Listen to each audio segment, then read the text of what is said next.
All right, we're back, everyone. Another episode for the family movie time podcast. And we're very lucky today to have our guest, Bob, friend of mine from way back.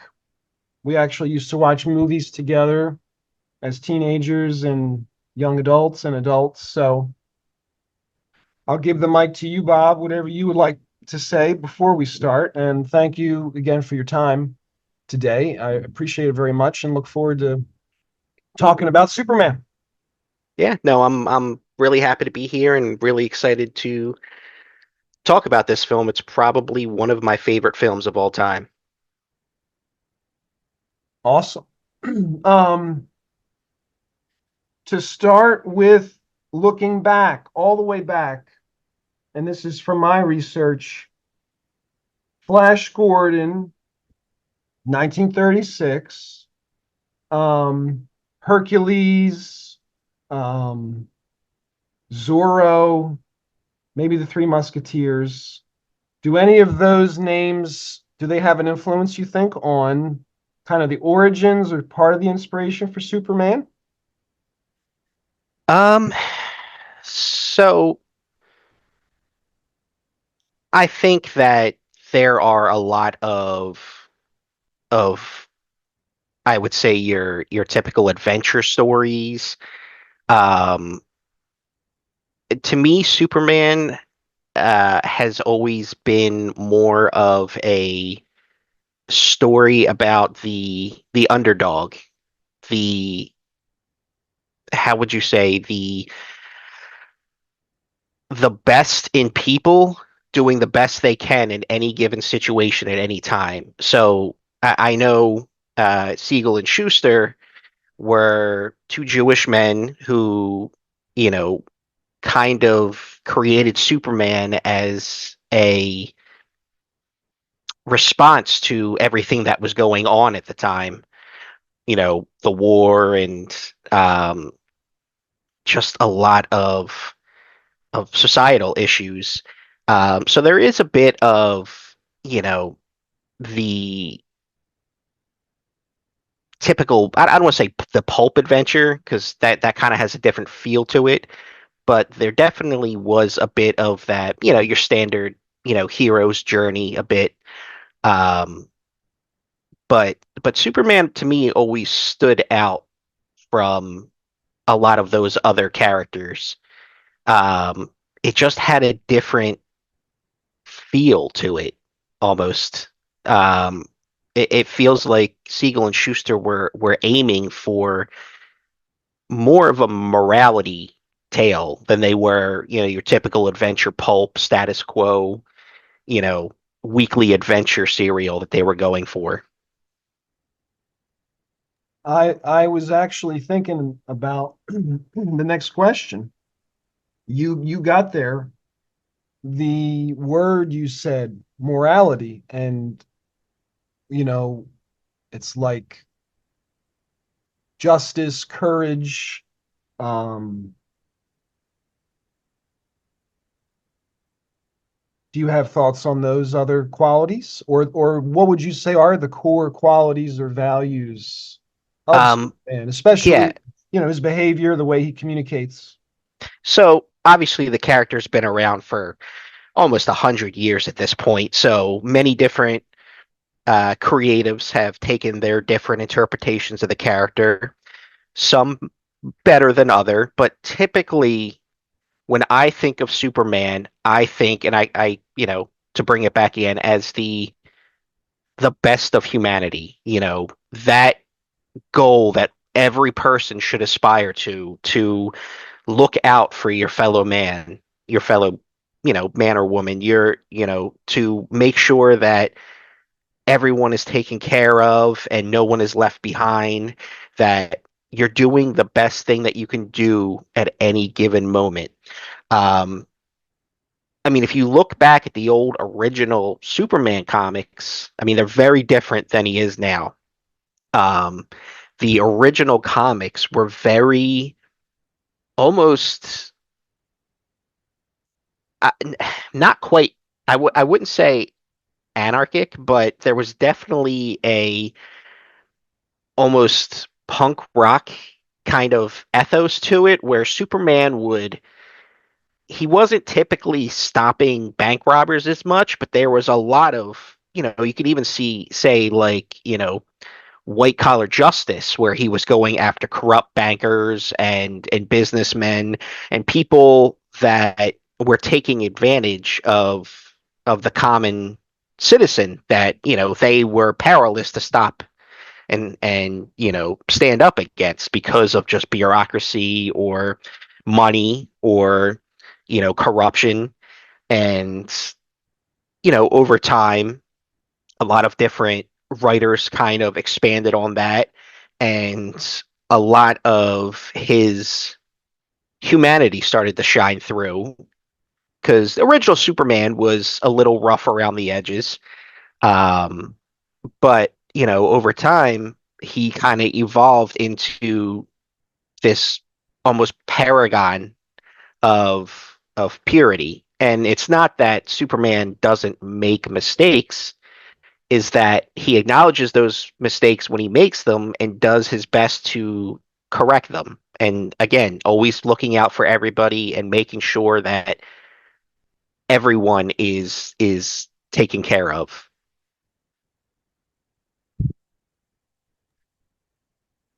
Integrity, I would include as well. Yes. Goodness.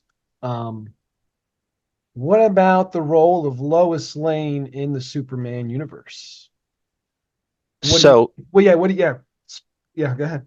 so Lois is again another character that's been around for decades and has many different interpretations.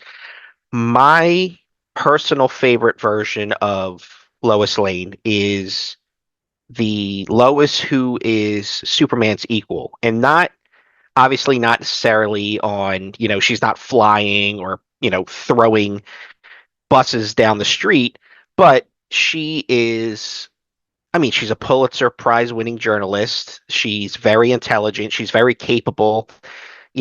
She's not afraid to put herself in situations at her own peril to help expose, corruption or greed or anything that would be that the typical citizen should know about. Um, and she's not afraid to speak her mind, and she is, like I said, right there on his level, just, again, always doing the right thing, always trying to make sure that she's breaking the story that people need to know about. Now, there have been,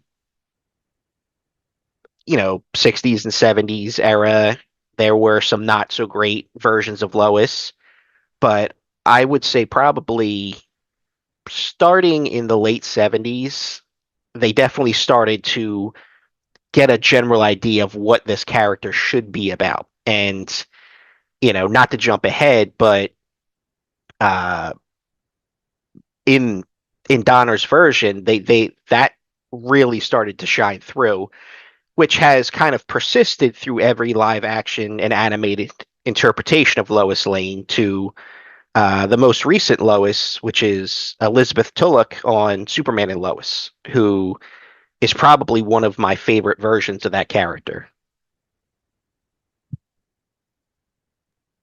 Can you talk about the first time you saw Superman the movie, the Richard Donner film, from 1978? Right? Is that when it came out?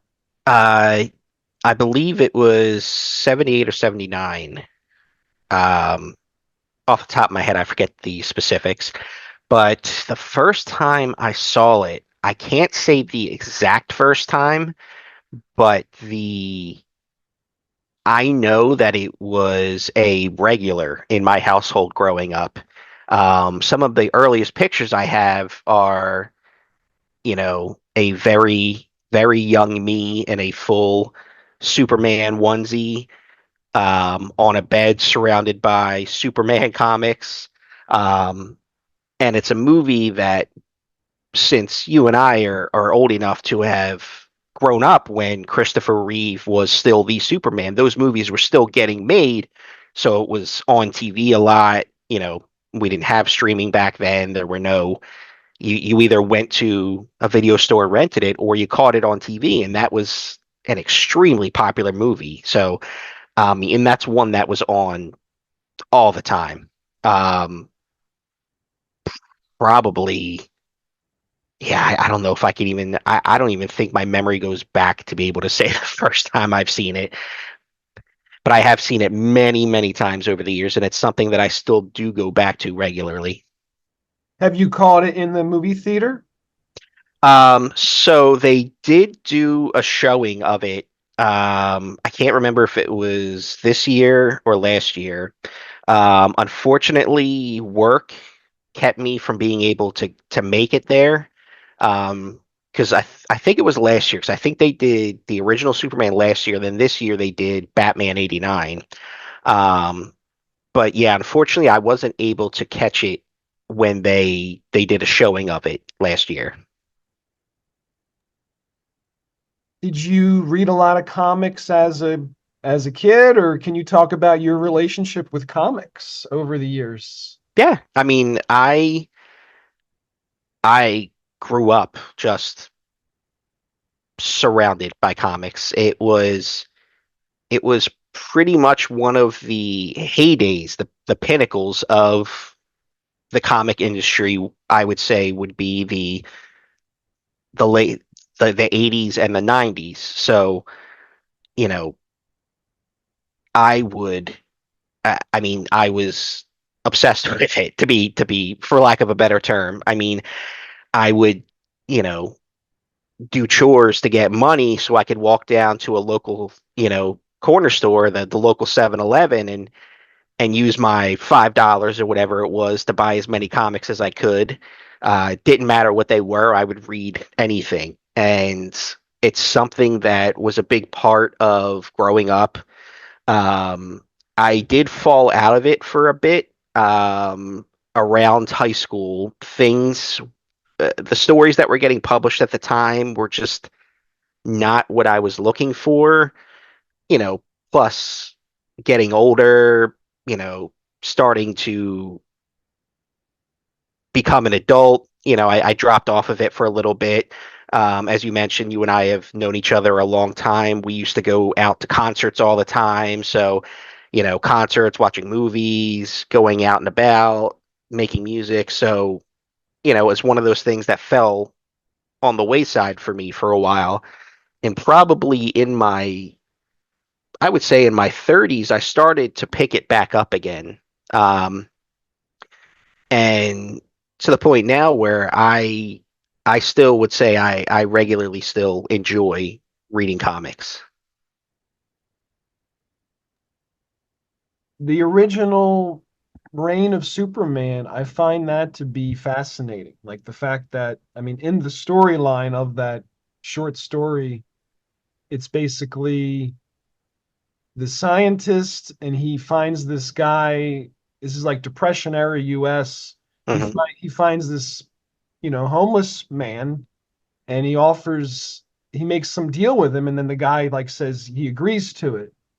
And then once he gets these powers by taking this special drink, um he wants to do like more harm, and he wants to be like more of a, like master of the universe, kind of a, ruler or something. um is that accurate from your understanding of that original story? So um, the original Action Comic story and the original interpretations of the character, they were never my preferred versions. So I've gone back and I've read some of them. Um, I have to admit, like I do not have as in-depth a knowledge of that era of the character. Some of those things didn't age well. Some of them still hold up, but it wasn't as consistent for me. I mean, the interpretation of the character that I think that I enjoy the most is is the alien who, is sent to this planet as a last resort and, ends up basically growing up here as a person, as a human, and but all the while having these abilities from not being from this planet. Um, and there's something that speaks to, and it's something that has always been relevant. It is especially relevant right now as we're recording this, with a lot of talk of immigration and aliens. And if you look back, Superman is the ultimate immigrant story. He's somebody who came here. He didn't have anybody, didn't know anybody.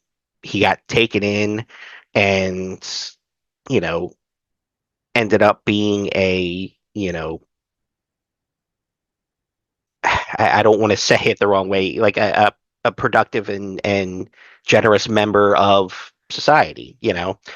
Um, and it's something that story has never, for better or for worse, has never really gone out of fashion, which is kind of why I find that version of the character important, very important. And it's kind of easy to forget,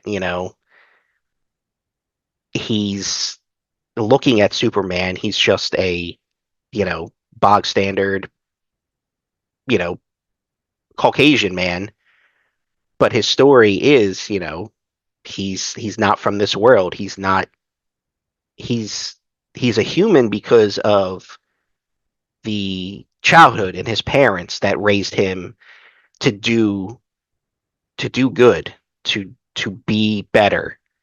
Um and but he carries with him the knowledge of, like, I'm here, I'm of here, but I am not from here. Um so yeah, I mean, I would say those original stories, and they were a good starting point. And as I kind of touched on before, they were making a point about a lot of the social situations that were going on at that point. Again, dealing with a lot of corruption, dealing with, reaction to war. Um, but just like any story that has been around and continues to persist due to popularity, it has evolved into what I think the ideal version of that character is. It is refreshing and encouraging that it is a superhero who it is a person and a superhero who wants to do good in the world and help people. And yeah, I'm glad the story evolved that way, and then they stayed with that framework and that, you know, um archetype, or Right. that's And I think the 90s really hammered that home of why that version, the current version of Superman matters. Um, in the late 80s, you started getting a lot of those anti-hero characters. You would get, your Punisher, your Wolverine, um, your Daredevil. A lot of they were heroes, but they weren't against doing the wrong thing for the right reason. So a lot of discourse around Superman back then was, oh, he's boring, he's a Boy Scout, he's a dull character. And they decided to kind of give people what they wanted. So they did that big death of Superman, which I'm sure you remember was, I mean, television news, newspapers were covering it. I mean, that was a that was a big deal. I had a copy of that. I got a copy of Yeah. that. Yeah. I mean, I think you were pretty much issued a copy once you turned 16 in this country if you were around of age back then. I mean, everybody had that. It was a big deal. And after the death of Superman, they gave people those four Superman archetypes, and each one was kind of a different version of what people thought they wanted. You know, you had your edgy, young, hip one, you had your anti-hero one who would just vaporize people without even, a second thought. You had your cold, distant, calculating one. Um, and then, you had Steel, who was as close to the traditional Superman in, you know, morality as you were getting, but he was also that current high tech, more technology than it was just flights of fancy. And people kind of realized very quickly it's like these aren't that interesting. They did the same thing with Batman. People wanted a darker, grittier Batman, so they did that whole Nightfall story and gave people a Batman who would kill and would be grittier and people realized pretty quickly is like this isn't interesting. It's more interesting to have Superman in a situation where sure he could take the easy way out, but it's not the right thing to do. And Superman works best when he always finds a way. He can get put in a situation where it would seem hopeless and sure he's one of the strongest beings in that universe but his heart and his compassion is always his number one superpower. And and I'd like to think that back then a lot of people realized that when they took Clark Kent out of the equation and gave people their 490s era Superman, and a lot of people weren't as into it. Superman has persisted for a reason. With the Christopher Reeve film, um, it's the kind of movie that, like, when I rewatched it for this episode with you, for some reason I thought it would have. I hadn't seen it in a long time. I thought it would have more fighting or more, even more conflict, or different, I don't know, villains, but it was a very simply, you know to the point, but it took its time, and it was like, the sets and the worlds they create and the other characters, performers, the music. I mean, it all is, it's still entertaining, even though there's not, you know a ton of fighting or Right. relying on a lot of violence. I was impressed, rewatching it. It was that was that was good. Yeah, I think it comes into a combination of a few different factors. One being that Richard Donner, which is public knowledge at this point, that he was filming Superman and Superman 2 back to back. Um, a combination of that, a combination of budgetary reasons, and a combination of storytelling. Knowing that he was filming both of those movies, it seems like he wasn't afraid to take his time and build the character up a bit.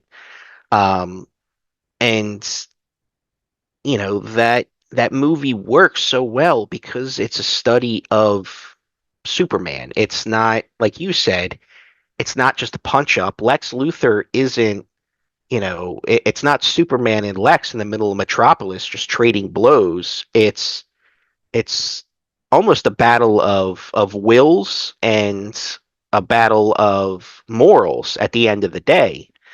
Um, Gene Hackman, you know, at the end of the day, Lex Luthor in this movie is just kind of a very intelligent but very greedy real estate developer. Um, and Superman is still new on the scene. He, introduced himself. He's around Metropolis, helping people, doing what he can. And in this movie, he knows too, there isn't anyone in this movie who is on his level from a physical standpoint. So, it's not really a situation that he could go around and,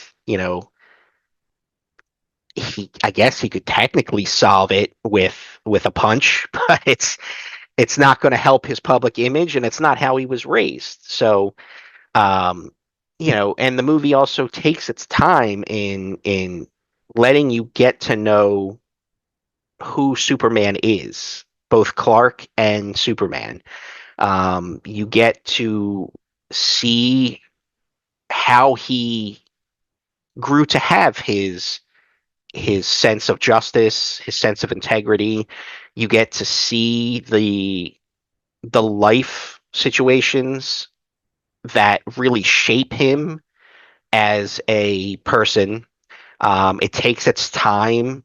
I mean, if I remember correctly, he doesn't even get into the Superman suit for at least 30 to 40 minutes, somewhere in that range. Yeah. And it really does take its time to build him as a character. So by the time he is Superman, you know that, you care about the character, you're vested in who he is, how the world will react to him, how he will interact with others. And it doesn't need to be that Zack Snyder style of just explosions and visual effects and things exploding and popping and moving and shaking. And it's like you said, there is a limit, a bit of the technology, um but that's also not that kind of story. It's a story about humanity first, which I think is part of the reason why it holds up to this day.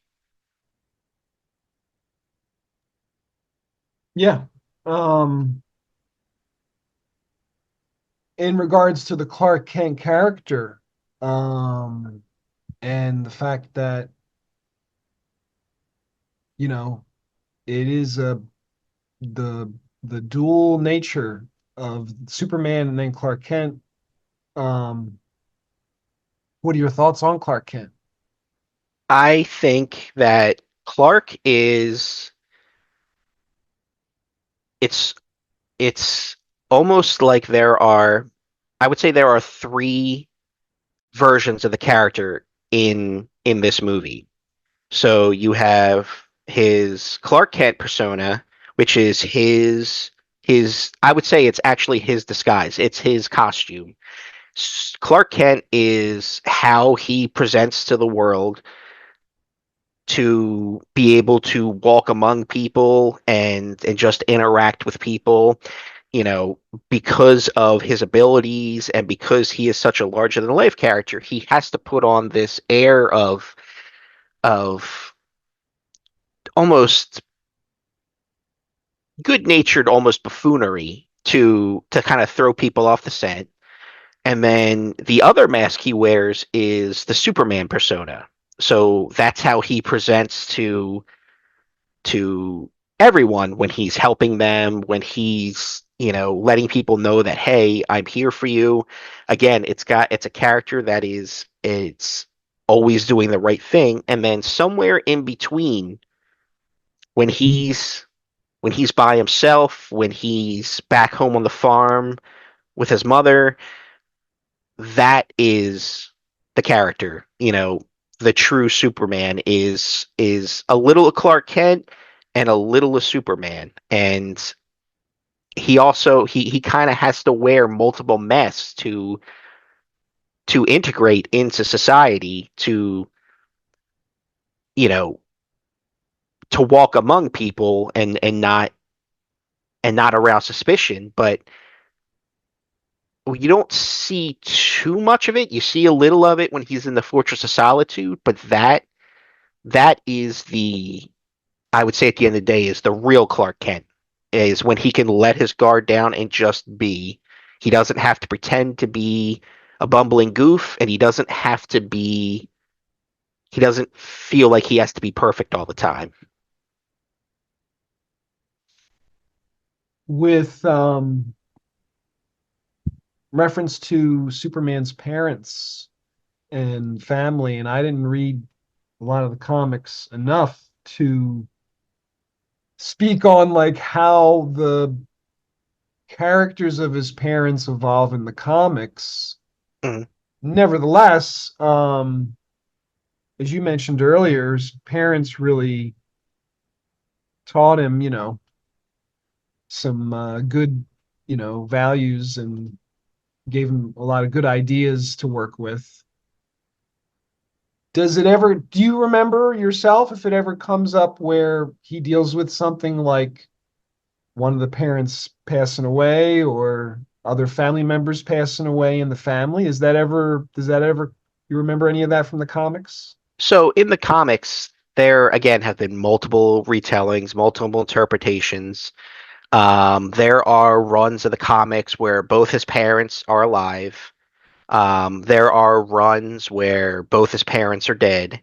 There are runs where, you know, Jonathan Kent will die, and you see that in this movie. That's the version that they went with, and um, usually when Jonathan Kent dies and Martha stays alive, it's used as a narrative lesson for Superman, just like it is in this movie.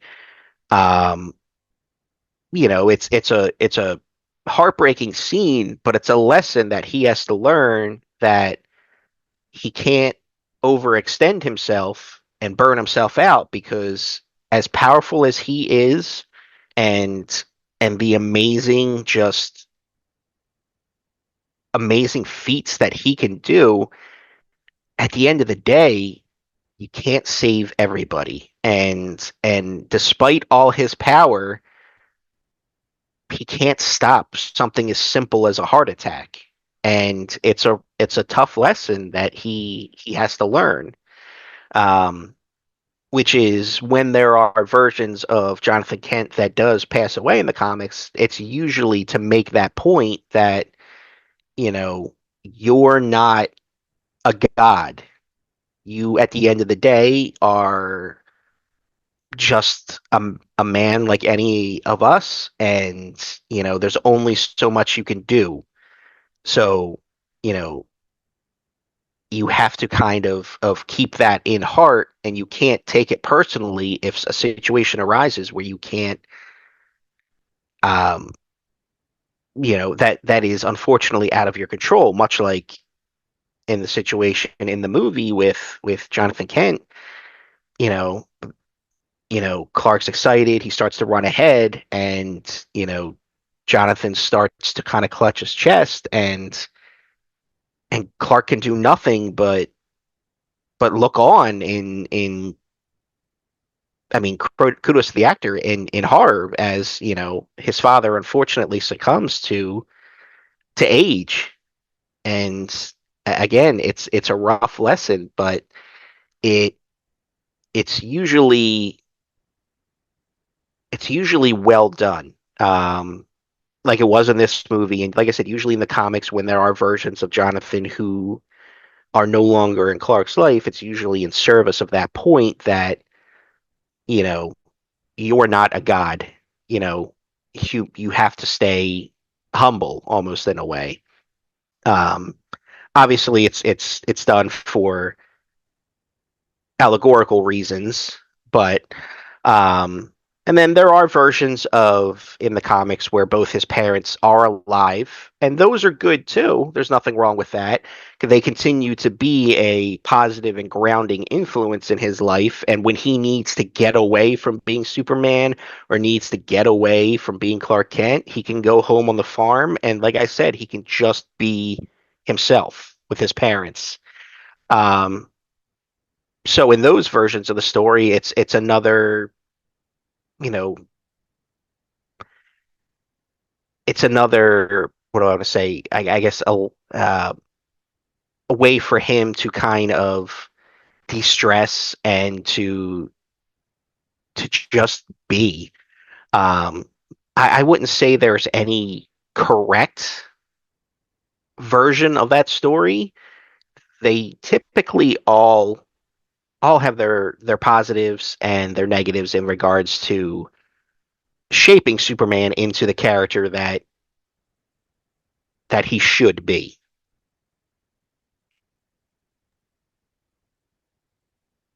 The fact that he can go to the countryside and leave Metropolis, I like that idea. I think that Yeah, helps people sometimes to be in nature or to be maybe outside of your normal routine.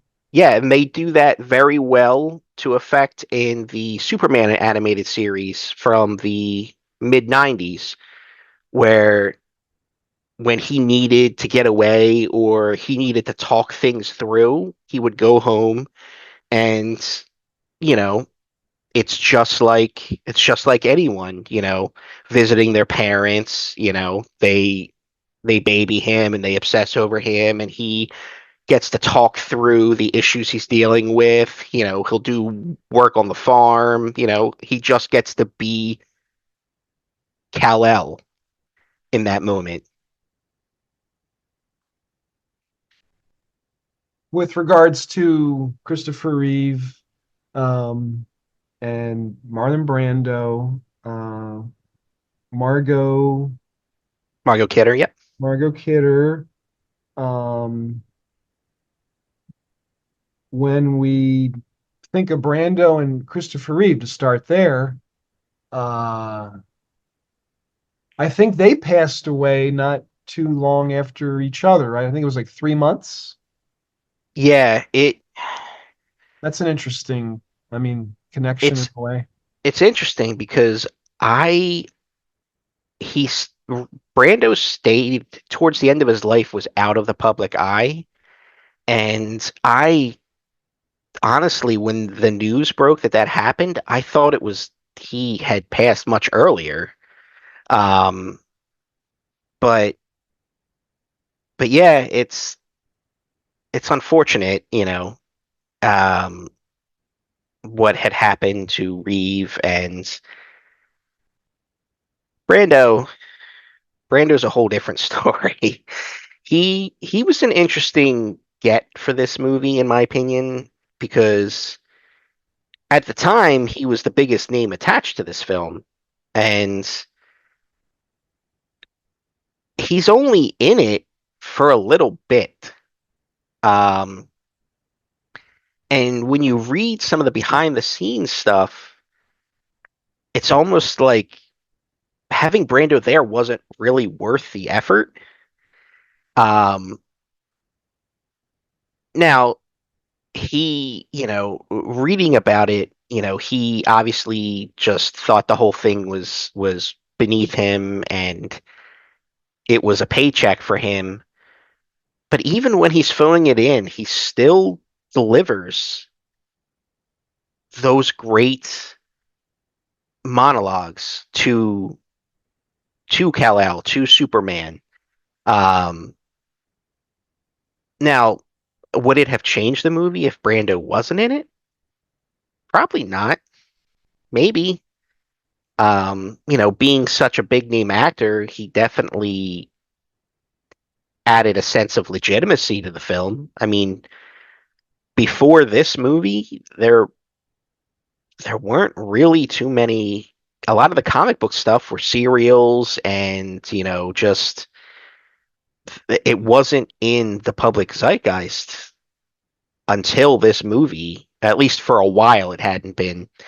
Um, but to to bring it around, yeah, I was a little surprised. It's just an unfortunate kind of coincidence. But I know Christopher Reeve had been in very poor health for a while. I know as we're filming this, there's a documentary of him and his time as Superman that is currently out in the theater. It's just unfortunately the show times have been early in the day, so I haven't got a chance to see it yet. But um, that is something eventually I do plan on watching. I don't know if they'll address Brando in that because it seems like it's more of a Christopher Reeve thing, but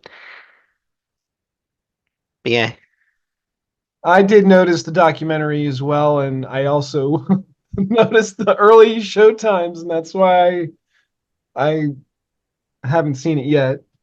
Few things though, you brought up good stuff. Um, few things. The Superman franchise, I think, like you were saying, up until the movie, or previous to the movie, Superman was not really part of the popular culture mainstream of the time. It did, as we've touched on, like um, you know, comic books, and then even the radio yes, Superman shows, which I think is, a cool part of how the, how it's evolved, all these ways to experience, art and storytelling, and then TV shows, and then films. yeah, And with regards to Marlon Brando, I did come across from my research um, for this episode on Superman, I came across that Brando had hoped to use his salary from performing in Superman so that he could help create a 13-part roots inspired TV miniseries on the Native Americans in the United States. yes. That this era when this movie was made, Brando had taken up the cause of indigenous indigenous Americans. Most people would know because of at the award ceremony having say Gene Littlefeather accept the award in his place, which urban legend says caused an issue with John Wayne. The veracity of those claims have been disputed, but um, it's hard to knock Brando. That's a noble endeavor. And he was somebody who was trying to bring the plight of the indigenous peoples to the to the mainstream to have it be something that we do talk about. And even to this day, it's still not something like it's something that's acknowledged but not really talked about. Um, but but yeah, that's I didn't realize that he was attempting to get that documentary made. I know that of that era with him and fighting for indigenous rights, but I'm assuming that never came out, unfortunately, because I No, haven't heard about that. I don't think it ever got made, but no, it was supposed to be a not a documentary series, but like remember the show Roots? Yeah, yeah, yeah. Wanted it to be that kind of historical, narrative um focus and Right. style.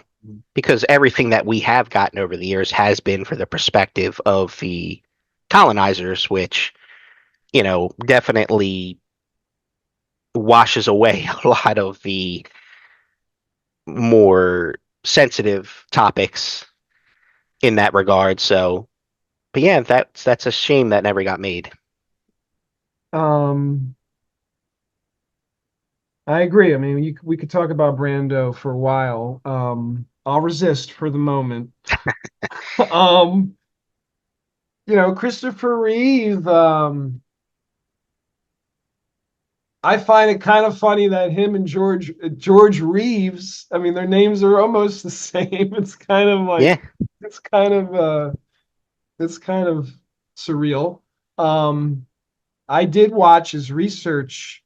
I had heard about the George Reeves Superman TV show, which Yes. started in black and white, then it was in color, even. I mean, it was on for that long to be part of that transition in TV history, which is cool.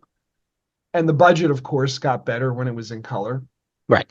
They made a movie, an hour-long movie, which was, I guess, kind of like the pilot, basically, unofficially, or as in it may be an experiment to see how it would do. They made a movie before they made the show Hmm. called Superman and the Mole Men from Yes. 1951, and I watched that as research for this episode, and that was a trip. That was they like packed so much into the story in like an hour. It was like it Yeah. was pretty amazing, and still, there there was, I think I would say and I imagine you've seen it at least once or twice. There's like this kind of basically a theme of immigration, you could Yeah. say, and the other, the unknown person or stranger, or visitor, and you do have Superman to intervene. Right. Yeah. It's like you said, it's interesting to look back on that because before Christopher Reeve, like you said, it was George Reeves. And then before George Reeves, Kirk Allen was Superman. Warner Brothers, um, before they completely lost the plot with this whole Discovery merger, had started to archive a lot of those classic serials and shows. So I was able to get a copy of the Kirk Allen series. So I have that. I think I have some of the George Reeves ones.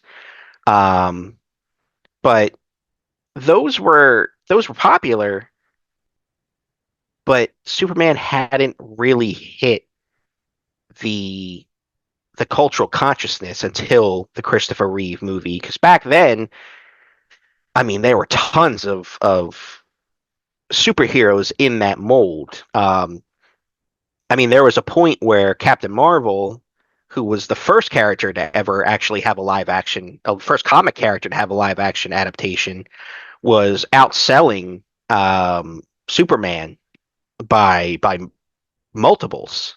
And uh, DC, before they were DC at the time, actually had a lawsuit against Fawcett Comics, claiming that Captain Marvel was just a an imitation of Superman, and they ended up winning that. But it didn't boost the character's popularity, and I would say one of the most integral aspects of this movie, the Christopher Reeve movie, it's a good movie. It still holds up, but it really took all the best aspects of that character from everything that came before in both live action and radio serials and in print, and he kind of distilled it down to its core essence of what makes this character interesting. And he even added his own spin on the mythos and the aesthetics that persist to this day. Like when you talk about Superman, you talk about the Fortress of Solitude. Everything is like crystalline. I mean, that was Richard Donner. Um, the S on the chest being a Kryptonian symbol that came out of this movie. Um, you know, he didn't really take, I would say he didn't really take form as a character until this movie really just boiled him down to what makes the character interesting. Because, like I said before, there were so many of these, you know, ubermensch characters that could do almost anything and were all powerful. But as we talked about before, but what makes Superman interesting is who he is and how he does it, not necessarily what he can do. What he can do is incidental, and that is kind of what Richard Donner did with this film is he brought it back to who is Superman, and from there it becomes interesting. It the story is you can invest in the story because you care about the character, and it really solidified who and what Superman is to this day.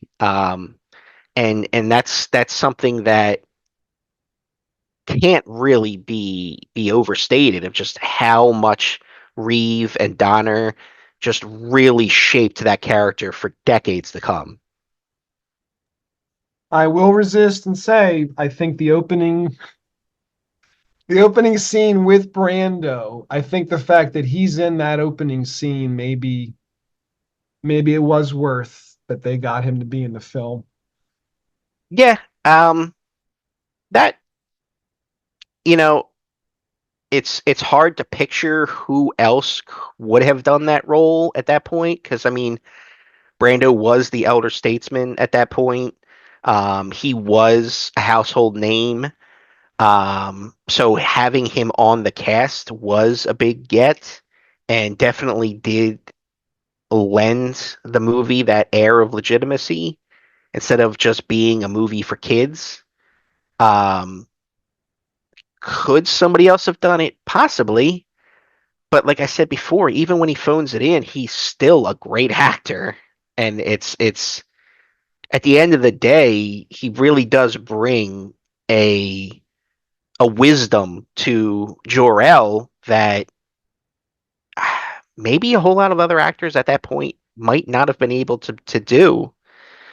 Um, I mean, that's something I'd really have to sleep on and really look into. But yeah, I mean, I guess thinking about it right now, I don't know if I could think of another actor that could have done what Brando did with the role. As as disinterested in it as he was, even bad Brando is still better at that point than a lot of other actors.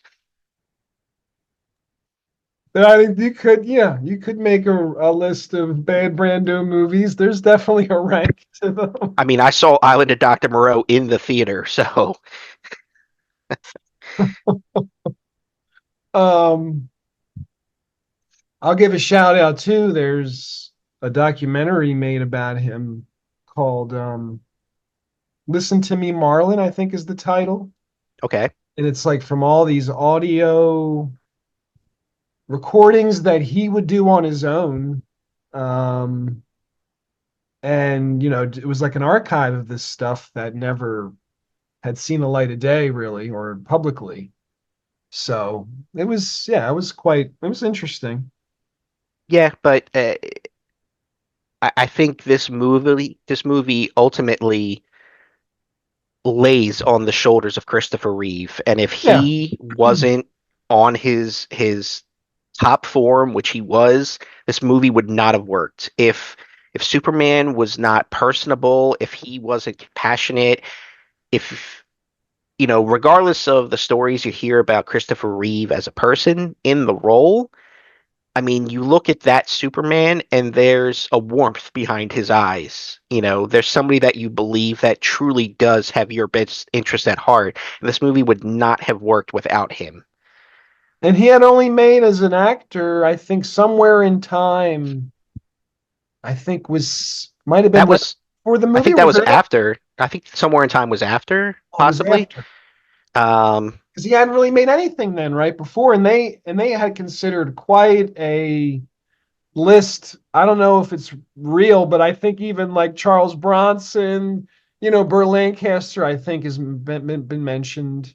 Like just so many, Robert Redford, and then they were like, no, we need somebody who's not already a famous, even Stallone. They considered Stallone. but They're like, no, we need somebody who's not famous and who really, it's got to just be right. And Reeve, um, right. had And it. none of those other actors that you mentioned all for the most part, all fantastic actors in their own right. But in this role would not have worked. Um, you know, Stallone is sure physically he could have filled the suit, but he just didn't have that. He's got his own version of charisma, but it's not what was needed for this role. Um, Charles Bronson, it's having the advantage of time. It's hard to look back and see Charles Bronson in this role, especially after seeing like I don't know, he made like 45 death wishes or however many there were. Um, it's really hard to picture Bronson in this role.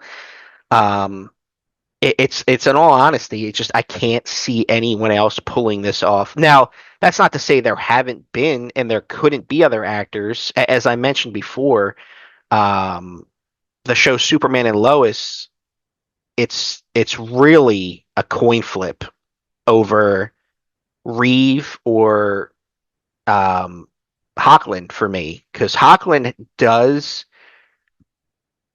all the best things that Reeve does. He just has the benefit of being on a television show and you get to spend more time with that character and he gets to do a little more with the character, whereas Reeve was kind of stuck in these hour and a half to 2 hour blocks every few years. Um, but at that point of time, especially with that list you read off, nobody would have been able to do that. This movie would not have worked without Reeve. I did not know until I did some research, saw a documentary that mentioned this, that or showed the scene. Christopher Reeves was in the Smallville episode Yes, as a cameo. I didn't know he did an yes. appearance in there. Did you see that when it originally aired? Um, so not when it originally aired, but I do have the entire collection on DVD. There was a box set they released a while ago. So Smallville was airing when you and I were becoming adults and we were out and about. So I wasn't really home at the time to watch that show. So it's a show that I've watched after its run. But yes, the episode that he did, um, he got to play a, and Margot Kidder also was on Smallville. And they kind of played characters that were in the same capacity, but it was good to see him on there. I mean, it was much later on in his life, and he was. You could tell there was a bit of a struggle there, and I think there, if I remember correctly, there was a hint of the John Williams theme in there when when he was there. It's been a while since I've seen the episode, and they dedicate the episode. There's a they let you know about the Christopher Reeve Foundation, and at the time they were running a DC Comics was running a um, what's the word I'm looking for? Not a promotion, but basically, if you went on their website and donated, you got a Superman dog tag that on one side had the logo, on the other side had, the foundation name on there. Nowadays, that they're not really doing that anymore. It's really hard to find those. I was looking for those a couple years ago. I found one on eBay, but somebody was trying to make quite a profit on those, which didn't quite sit right with me. But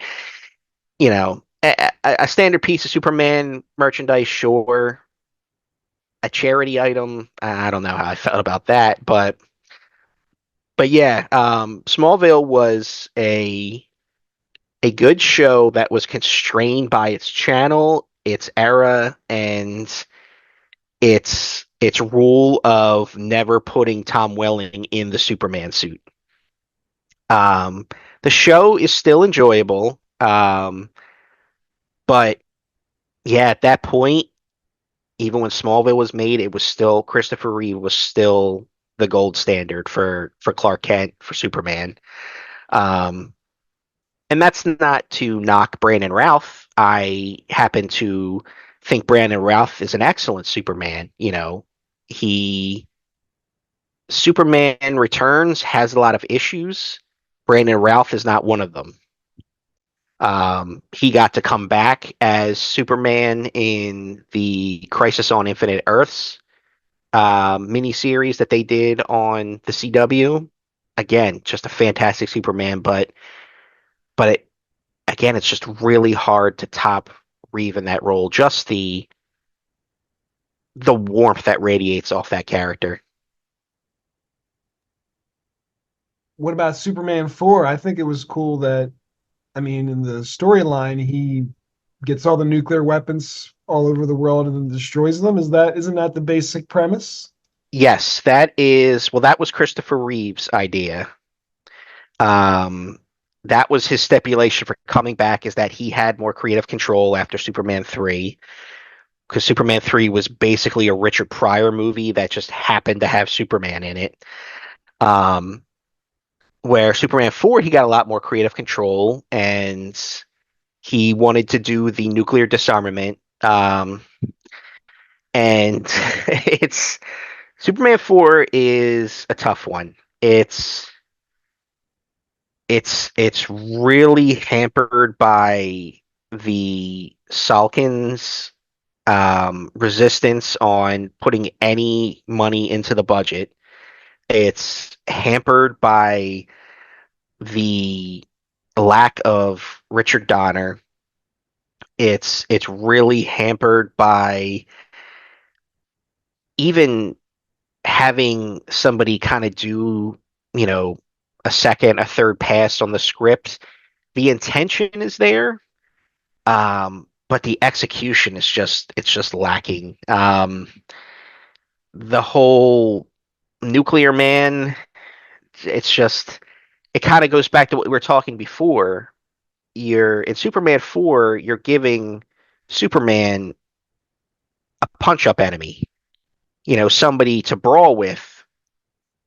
And it's fine. Once in a while is okay, but there's no emotional stakes or investment in this villain. He's just a lab grown creature who has similar powers in some regards to Superman, and he doesn't this character doesn't have the intrigue or there's no character motivation. But whereas in the original Superman and even in Superman 2 is it's not necessarily about the fighting, it's about the character, and that's much more interesting from a storytelling perspective. You know, again, like he can't really punch his way out of a conversation with Lex Luthor, and he's got to kind of use his wits, which is much more engaging to the audience. And don't get me wrong, I enjoy a good action scene every once in a while, but as you said before, that movie doesn't really need it.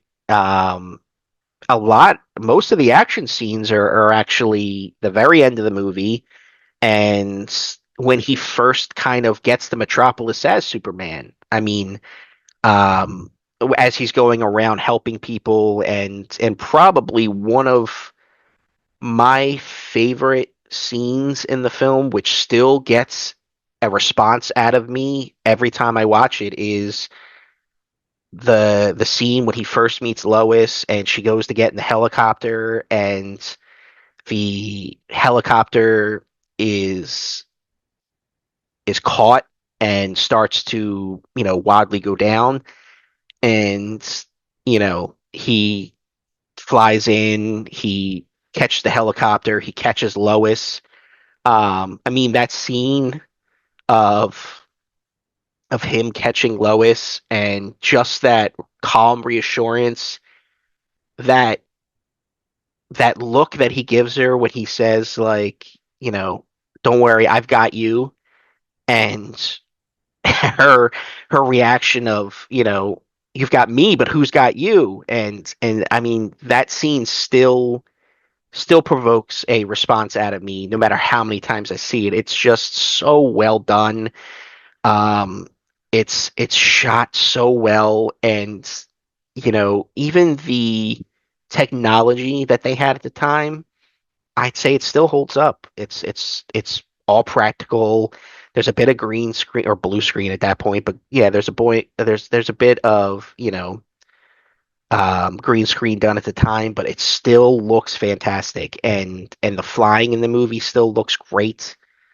Um, but yeah, it's just compared to a lot of the other movies, this movie just I keep hammering that point home, but it really just says like who Superman is as a character, and it just can't be overstated that this is why Superman works as a character. There are some things in the film that don't necessarily hold up in a modern lens, but on a whole, there still hasn't been a Superman film, I think, that has topped this. Do you think rather than continuing to make reboots of the Superman franchise and more, new versions, should they just re-release this, Christopher Reeve Superman the movie? Should they just release that in the theaters? Um, I mean, they could, but it is, without getting too existential, it is the human condition to consume and always want more. So, I mean, there will be a desire for new versions, and in all honesty, you know, stagnation and not moving forward is the death of art. And you know, these Superman 1 and Superman 2 are so good as they are, but as time goes on, it's good to give other people their interpretations, to let other people have the keys to the building and to see what they can do.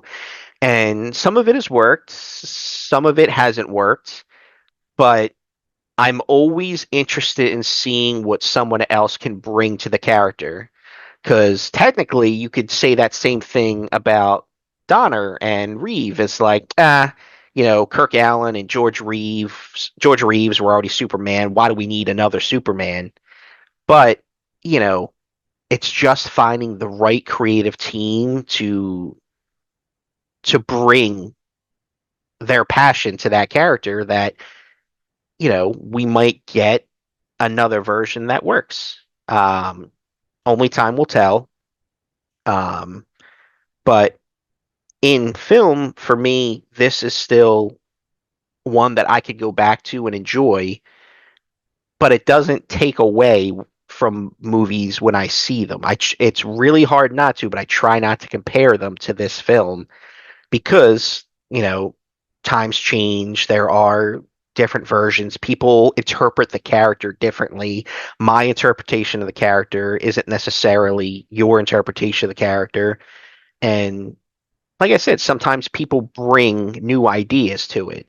Um, a lot of issues comics have are having to stay in the status quo, because you have a version of the character, and if you evolve too far from that, then it's really hard to bring in new readers. It's really hard to have people come back if they're not invested in it. Um, Whereas with movies, we joke about reboots and remakes at this point because they've kind of become so prevalent, but they're not always bad things. And this movie is definitely an example of a reinterpretation done right. Did you know that Reeve turned down The Running Man 1987 and Total Recall 1990? He turned down those roles. I did not know that. I could see I could see probably Total Recall. I couldn't see Reeve and Running Man. That is a quintessential Schwarzenegger role.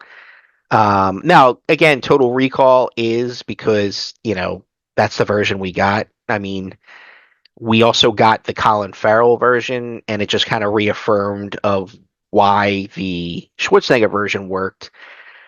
I think Reeve would have brought a different energy to that film that wouldn't necessarily have been better or worse, but no, I think Total Recall was definitely and Running Man were definitely lightning being caught in bottles at that point, and I don't know. I The problem is like Reeve has a very specific and a very limited filmography, so it's hard to say how he would have done in those roles had he got them.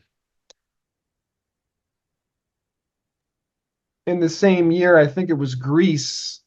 Grease had made the most money at the box office, and Superman was number two for the year it came out. Hmm. See, that's interesting because wow, I would have thought. I mean, yeah, I would have thought it would have went the other way, but I guess over time, Superman just kind of became this just colossal juggernaut. Um, Whereas, Grease is still mentioned and beloved, but because that's a play, you don't see that in film as much. But that's interesting. I didn't realize that. I just assumed Superman was that movie of the year. Unless I got it wrong, but it was the first movie to include, 70 millimeter split surround sound. Okay. Um, the director of photography passed away before the premiere. Um, Unsworth, I think, was his last name. Jeffrey Unsworth. Okay. Um, the the actual performer who would be in like the suit, the Darth Vader suit from the Star Wars movies, the actual performer who would wear the suit during the film, helped train Christopher Reeve. Yes. Probably knew that one. Yes. I'm trying to remember his name. I want to say it's something Price. But yes. I remember seeing there's footage of Reeve in the gym bulking up for Superman that you can easily find on YouTube, and it is mentioned that he was trained by what is his name? David Prowse. Prowse, not Price. It was Prowse. Yes. You're close. Uh, David Prowse. um, Yeah. Prowse. Yes. Who? Yeah. I did hear about that, and whatever whatever his instruction, I mean, it worked because Reeve got pretty huge for that role. I mean, it's a little different than nowadays where you see people like The Rock and you know modern superheroes where they're spending 6 months in the gym and just with these no pun intended, these superhuman physiques. Um, but that just aren't sustainable. But you look at Christopher Reeve and he got massive, but you look at him and that is, you look at that and go, that seems attainable. It's he's he is a mountain of man, but it's not comical. what other family-friendly movies in terms of like G to PG-13? I could say that range. What would you say is a film, or if you were to just list some films that don't rely on violence, similarly to Superman, like it's a family friendly, but it doesn't have a lot of violence, or at least, gratuitous or constant violence or things exploding. Um, that's a good question. I off the top of my head,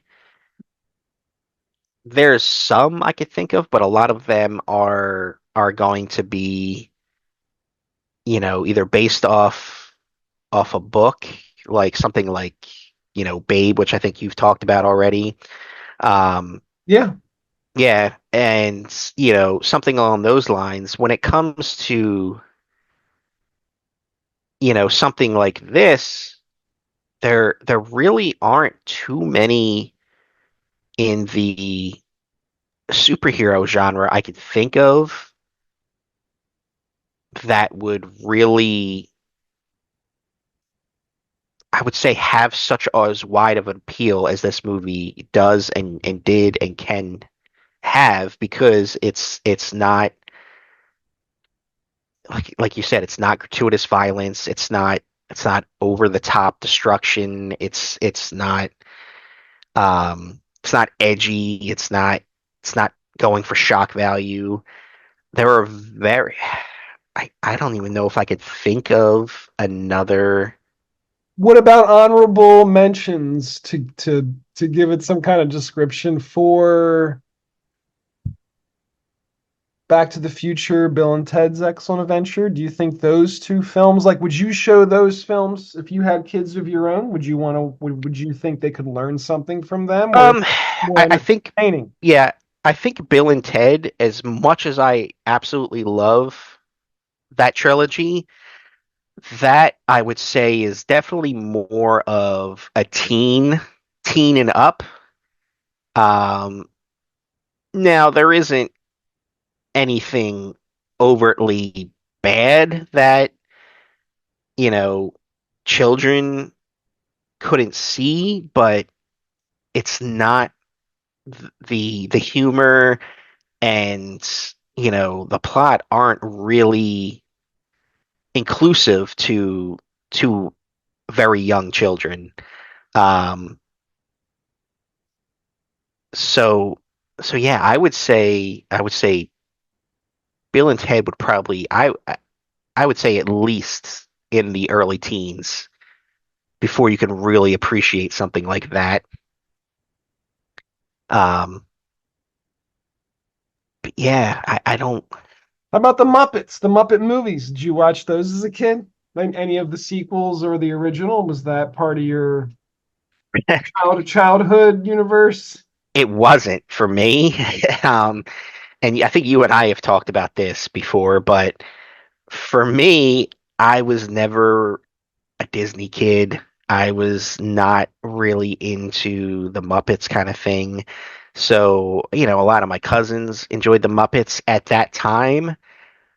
I enjoyed the Garbage Pail Kids. So I would I would watch the Garbage Pail Kids movie, much to the chagrin of my family, um, because stuff like, the Muppets, it just didn't appeal to me. Um, it was, I don't know how to really put it into words, but I don't think like a lot of the Disney films, the Disney animated films that were out, and the Muppets and a lot of that stuff didn't appeal to my sensibilities. Coming of age in the era of, the cyberpunk revolution and hard sci-fi, and a lot of, again, comics really starting to break into the mainstream. My interest had been colored.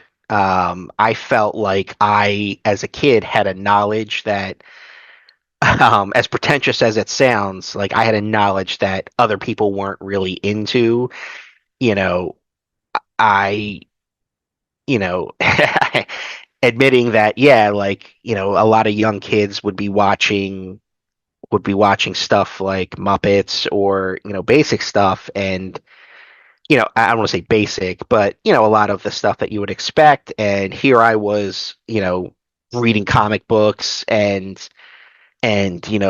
watching stuff that I probably shouldn't have been watching at that age.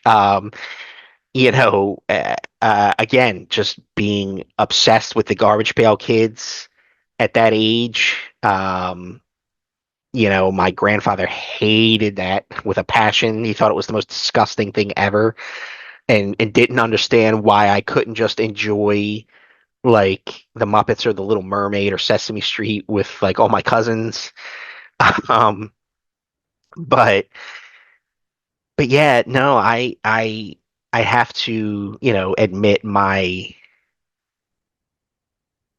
I guess I would say kind of contrarian streak even back then where, I just a lot of that stuff didn't appeal to me. So there's a lot of what you would say were family friendly films that I just missed. I never got around to seeing.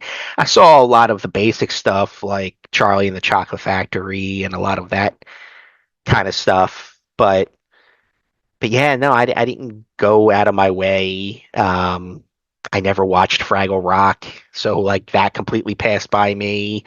A lot of that, a lot of that stuff, like again, a lot of people my age back then were into Muppet Babies, whereas again, I was into Garbage Pail Kids. So it's hard for me to really give you a list of stuff that I would say,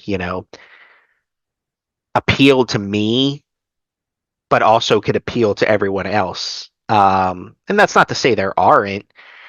Um, but yeah, a lot of that stuff passed me by back then, which is why when we were talking about doing this and taking a look at the list, I was going through the pages, the list you had made, and was just like, never saw it, don't know this one. And then when I saw Superman, I was like, that's it. That's the one. That's the one I know and that I still will regularly watch to this day. Well said. You reminded me of a few things. I wrote down some notes. The maybe it's an existential thing, maybe it's like philosophical. The idea of like for so many people, if you're a young person, you're gonna like stuff that your parents don't want you to watch, or you're gonna find it maybe it's a thrill or exciting to watch stuff that's not really Yeah. your people tell you no, you got to be 18, you can't watch that. But then it also makes me think like, well, I mean, I guess to kind of have a question to it's like this connects to the movie too. It's like, well, how long is childhood? How long is that time in a person's life, even in a contemporary landscape? Has childhood gotten shorter since we were children? Do you have any deep thoughts on that? So we could actually kind of relate that question back to Superman. Um, I wouldn't necessarily say childhood has gotten shorter. I would say that kids nowadays have a lot more avenues to be exposed to stuff that they necessarily shouldn't be. And that's not to say that they shouldn't be. Like there was a lot of stuff I shouldn't have watched. But like you said, there was a bit of a thrill. It's like, ooh, the adults watch this. Um, you know, uh, I still remember staying up real late when my parents had went to sleep, and I was real young and being traumatized by seeing the Crypt Keeper at the opening of Tales from the Crypt and realizing like I'm not ready for this yet. Um, but you look at it now and you laugh because it's so campy. But um, I think the issue in regards to the question that you asked is movies and shows aren't made for children in mind. And what I mean by that is take Superman. So this Superman movie, for example, there, as you said, there's no gratuitous violence. There's a moral center to the film. Morality is subjective, but typically, in regards to the social contract, it is a moral film. And, it is an inclusive film. You can watch this film and, you can gain something from it. And it's got a message for you no matter what age or who you are, you know, and it didn't talk down to kids. And that was an issue too, is that a lot of media aimed to include younger kids would kind of talk down to them. And kids aren't dumb. You know, I remember being younger and there being, you know, approved like media that was okay for a kid to watch, and you watch it, and it was almost like too infantile for, children. Whereas, something like this doesn't treat kids like they're dumb. It just is. It's just a story that everyone can watch and take a different thing away from. And it's not trying to be edgy, it's not pushing boundaries. I think to to kind of expand that idea a little bit without going off on a big tangent, you and I kind of grew up in that time where there were properties like your Rambo and your Terminator, and Predator and a lot of aliens that did really well, and companies started marketing that kind of stuff to children. There were cartoons made of them. There were toys made of, like, you know, giving a child a RoboCop toy is just, that is a movie that is 1000% not meant for anyone under the age of 18.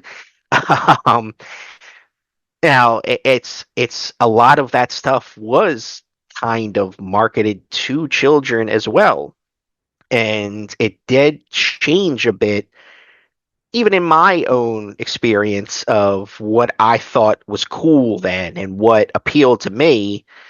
Um, and nowadays, if it doesn't seem like kids have that outlet, because stuff that kids are watching now are, you see a lot of kids at like the Marvel films and a lot of, modern superhero stuff, modern action films. It's not really, how do I want to say it? They're not something that I would say, are necessarily giving kids an aspiring or good message. Um, you know, I saw Deadpool and Wolverine in the theater a couple months ago and was in awe of the fact that a family brought two or three, like, children in the age range of like 3 to 5 to this film.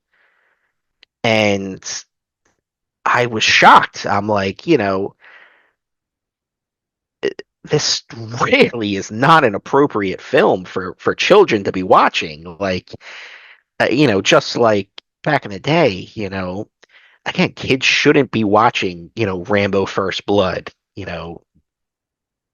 You're, because at that point you are, as you mentioned, pulling childhood away from a kid. Now, that's not to say that there shouldn't be media that kids can enjoy that aren't, you know, that kind of either aimed at like way too young or again almost treating the children like they're not mature enough to handle it. Um, there is a fine line that can be walked in that regard to kind of preserve children's innocence, but also entertain them and be something that the parents can be entertained as well. Um, there are a lot of these animated films that have been coming out recently, and they're just they're just cotton candy. They're you watch them and you don't gain anything from it. They're almost assembly line produced, almost focus tested to the point to be like, what'll sell, what will kids think is cute, but they don't I would say they don't respect children's time.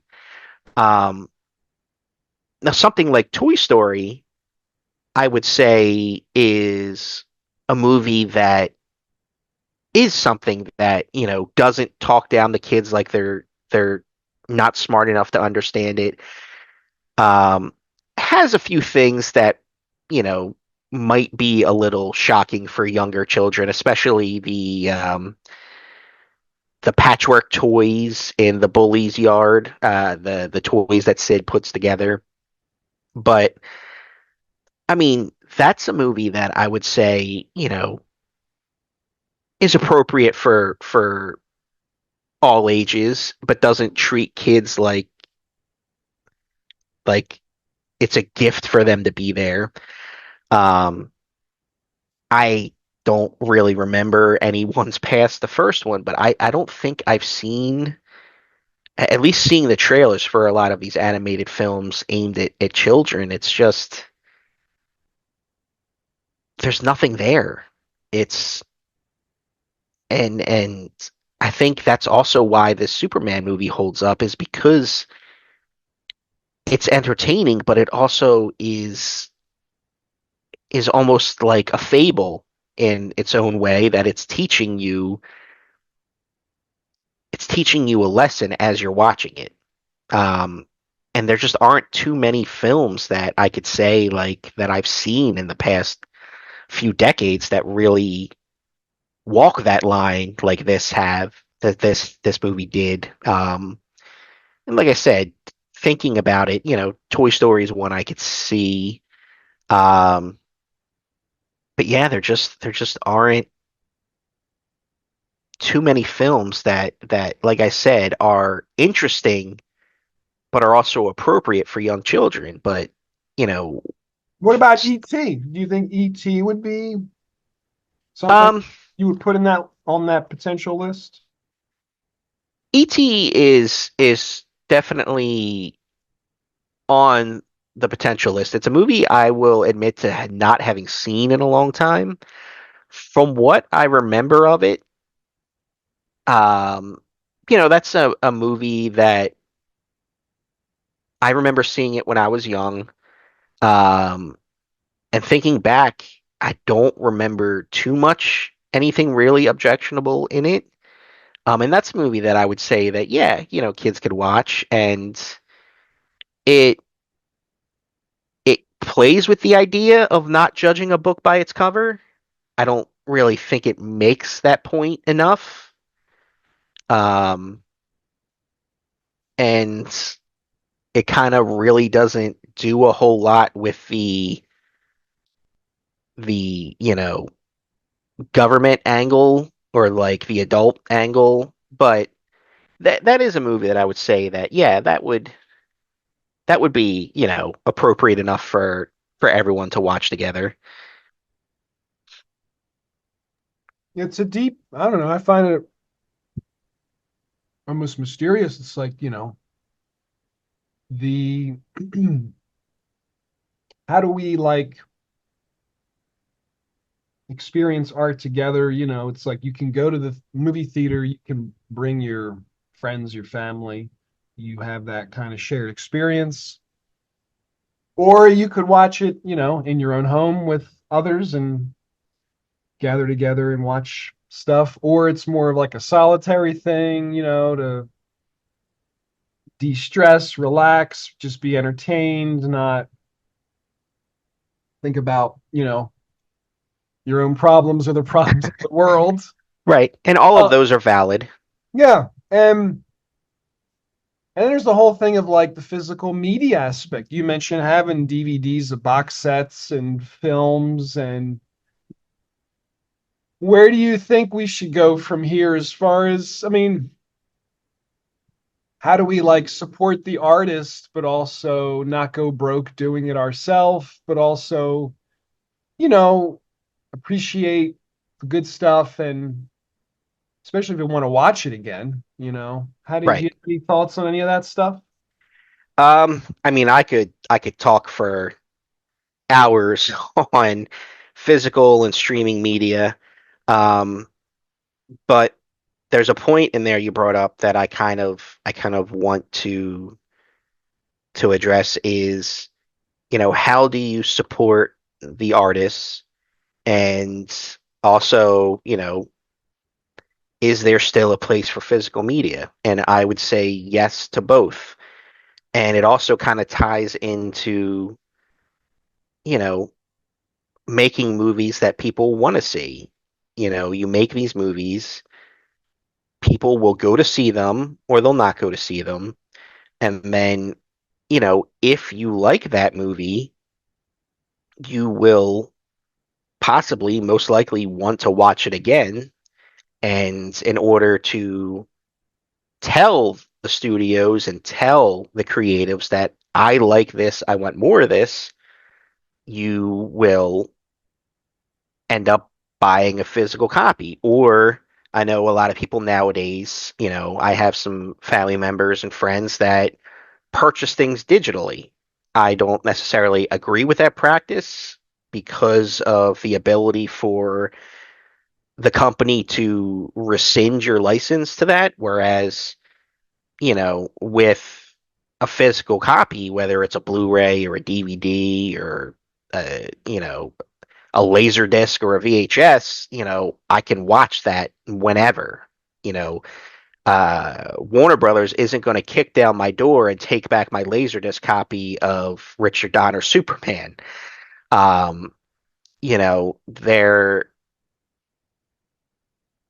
you kind of see it a little with Star Wars, where it's very difficult to find the original versions of Star Wars, and all the releases, and on, if I'm not mistaken, on digital are the George Lucas versions where he went back and re-edited and added a lot of things that, you know, for some people worked and for a lot of people it didn't. And, nowadays if there's equivalent of that, let's say you buy a movie digitally, you like a movie, you see it in the theater, or you watch it on a streaming service that you have, you want to have access to that movie, so you buy it. But then in a couple years, the director goes back and says, I wasn't happy with how that was edited.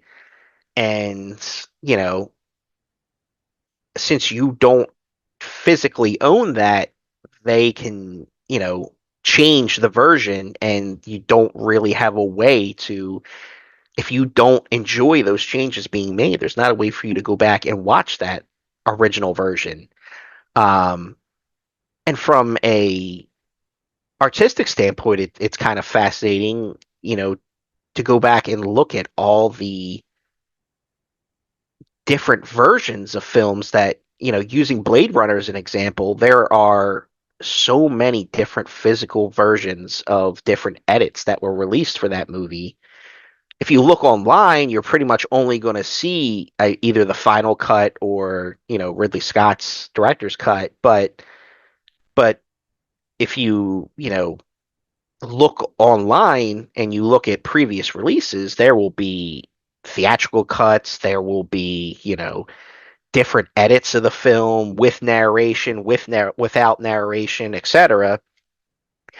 And, digitally, that's not really something that you see much anymore. I mean, Um, but it is getting a little tougher to support artists, especially in the age of streaming, because, when DVDs were a thing, when VHS were a thing, basically when people were still actively buying physical media, they knew that this property was worth investing money in if people were buying it. If this movie sold X number of copies on home media, they realized, oh, people want more of this and they will pay to see it. And you have those copies forever. You can watch your VHS copy of Jurassic Park whenever you want. Um, but when things are on streaming, there's a lot of talk nowadays about getting invested in shows and them getting canceled after a season because it's too expensive or it's hard to gauge interest, and the current streaming model just really isn't um, set up to reward the creative team that are actually making this media for us to enjoy. I know it's another big topic, but similarly to support, people who are musicians, how to support their,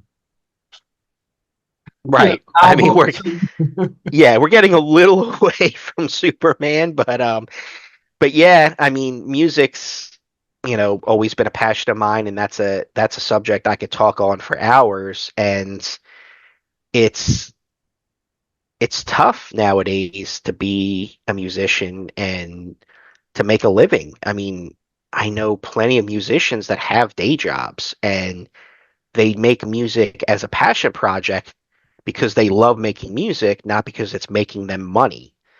Um, and with the rise of music streaming, it it's almost, it's made music almost worthless in a way because it's just so convenient.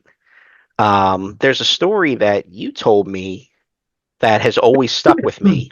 And I believe it was when you were in college, you had mentioned that somebody in your college ended up downloading an entire, this was in the age of music piracy, your Napsters, your LimeWires, your Kazaa, had downloaded an entire discography of an artist and then it just sat on their computer and they never listened to it. And that always stuck with me because as somebody who worked in a record store and who loves music, like it's wild to me that like we got to the point where it's so inconsequential to just have access to anything and not really appreciate it. Because music files typically are very tiny. Your modern day cell phone will take a picture that's larger than a lot of MP3s. So having music is so convenient, so easy. And now with the rise of streaming services like your Spotify's and your Apple Music, there's no incentive for people to really own their music anymore. So it's also taking a lot of the how do you say, the connection out of the music where I don't want to sound like the old man yelling at clouds, but back in the day, you would go into a record store and you'd go through the racks and you'd look at the new releases and you'd go through the bins and you'd look at the cover art and you'd look at the label and you'd take a chance on some stuff. And it's just, you would buy that album, you'd take it home, you'd listen to it, and you would listen to the entire thing and you would say, okay, I liked this song really stuck to me, and you would listen to it and you would listen to it, and either you liked it and you kept it and you kind of formed a bond with that music. You would sit there and you would look at the booklet or the album sleeve and you would read the lyrics or read the liner notes and you would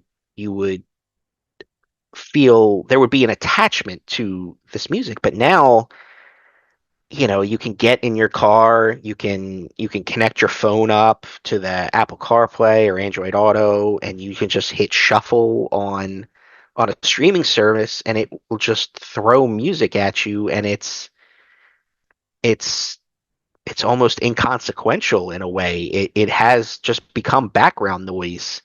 There isn't that attachment to artists. There isn't really that attachment to the music like it used to. And again, that's a subject that I could go on for hours about. Yeah. But No, I still appreciate your thoughts because I mean, it makes for a good way to look at something like you said you have the Blu-ray of Superman I have it, movie. yes, on Blu-ray, and I have it on Laserdisc. Oh wow. And how many times would you guess that you've watched each of those copies, the Blu-ray and the Laserdisc? The Laserdisc was more of a curiosity, so I've watched that only once. The Blu-ray version I have watched multiple times. So the Blu-ray release that came out in the mid 2000s actually has the one I have has the original version of the first Superman, and it has Donner's cut of Superman 2, which wasn't released till the 2000s. And then it also has Superman Returns in a 3-pack, basically the Reeve trilogy in a way. And having access to that, I'm not beholden to the whims of Warner Brothers where they decide, it's on this streaming service, but then we're going to license it to this one instead. And if you want to watch it now, you've got to pay for their subscription, or, you know, you've got to, our services have ads now, even though you're paying for it, or it's just not on the service at all. I could, at any point, you know, walk over to the shelf, put the movie in the player, and enjoy it. And it's something, like I said, as a movie that I truly truly love as much as I do. That is something that does happen. I don't even bother looking for it on streaming because I'm sure it is on, HBO or the Warner Brothers app, and it's probably more convenient to do it that way. But I don't even have to bother. I walk over, I grab it. I've got the exact version I want. I can watch that at any time. Um, Now you mentioned the Richard Donner cut. Is that for the first Superman or the second one? both. So Oh, there's a little more footage that was added to the original Superman, and then it's also cut to flow into his version of Superman 2 as well, a lot better. And then Superman 2 is almost an entirely different movie because of the falling out with the Salkins and Richard Lester stepping in halfway through production and basically recutting that entire film and making it more of a goofy comedy. Um, Whereas Donner's version is a lot closer to the first film in its tone and its message and what it was trying to convey.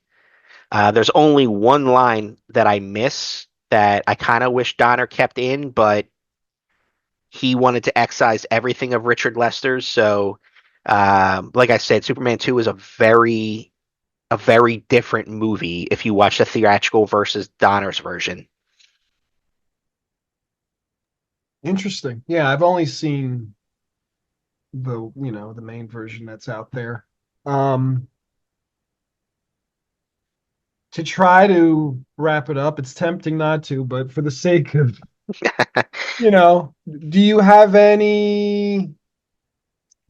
do you have any other thoughts? I mean, in terms of Superman the movie, or even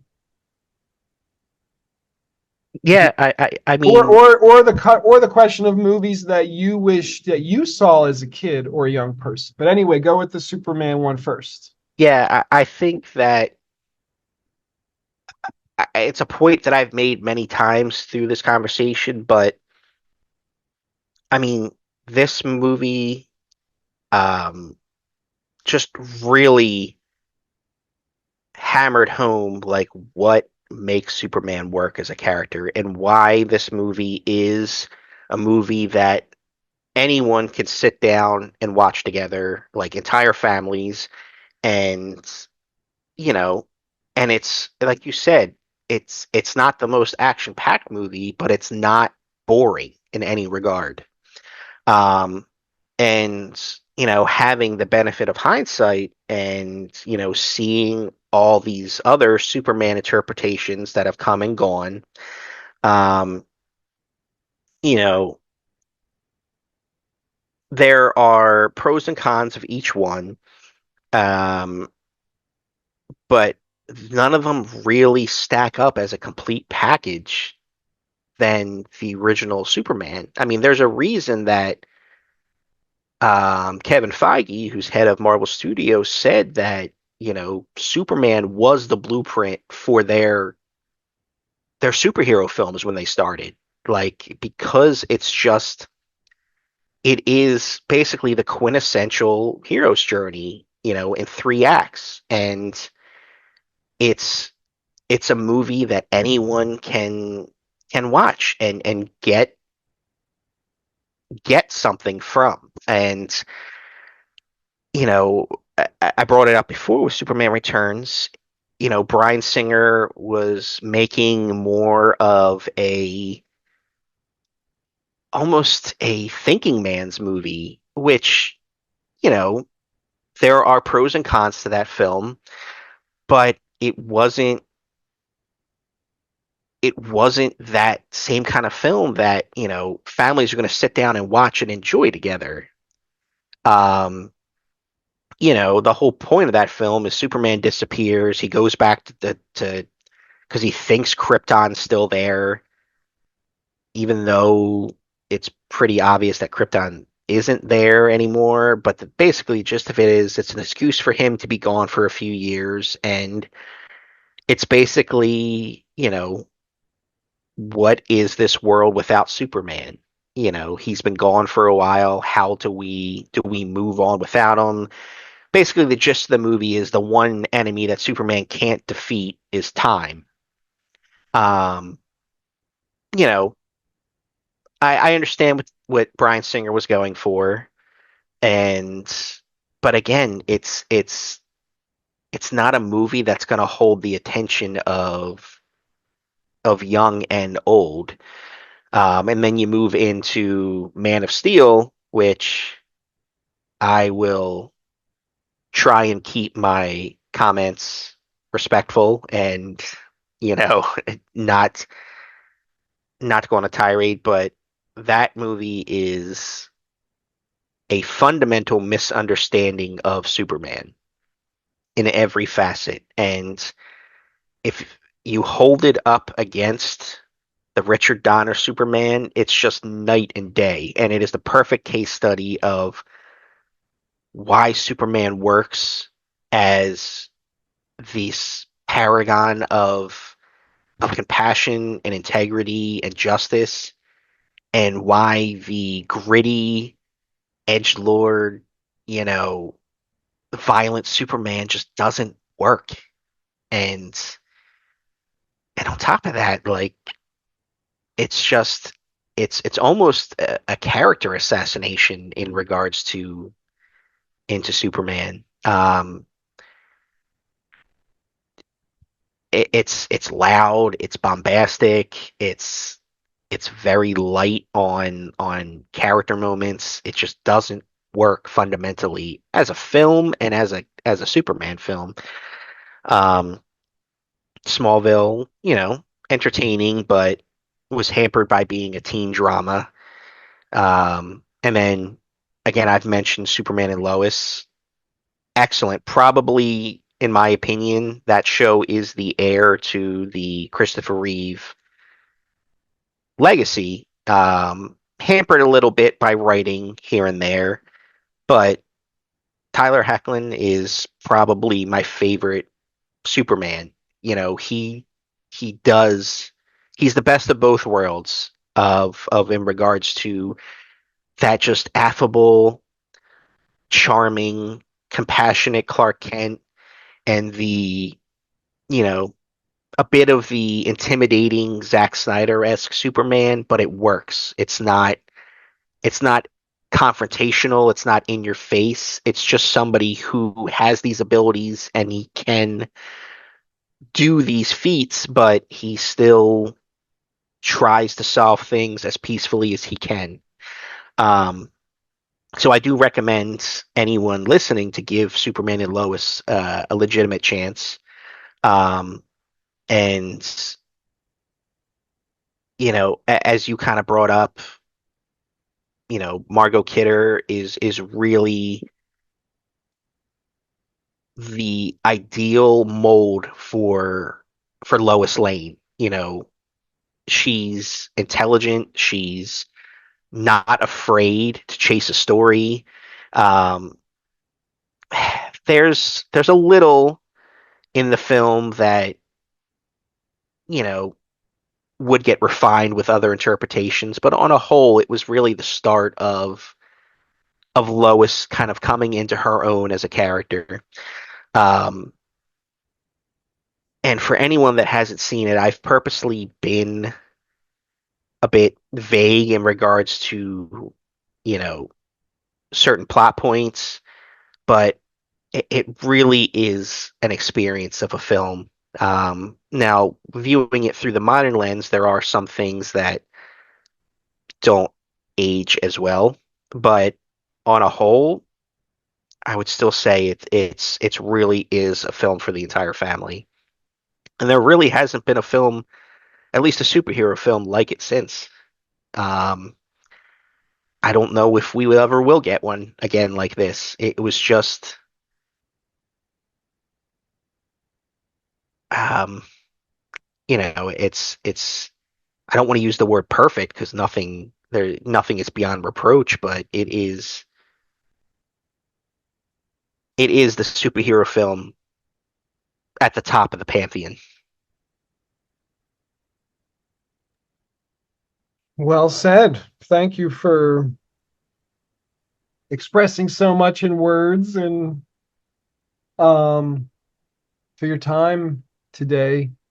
I think we covered quite a bit, and maybe we'll just stop there and maybe at some point we'll continue our conversation about music.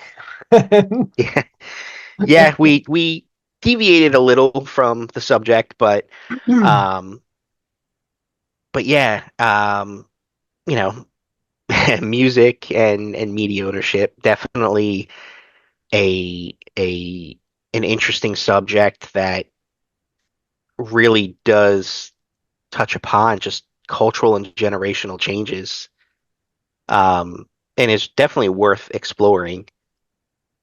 Yeah. But Well, thanks, man. Appreciate your time, Bob, and it's yeah, absolutely, it's good been a to hear pleasure. your voice. Um, we'll keep in touch. I'm sure I'll talk to you again soon. We'll catch up on more topics. Yeah, absolutely. Take good care, Bob. Good night.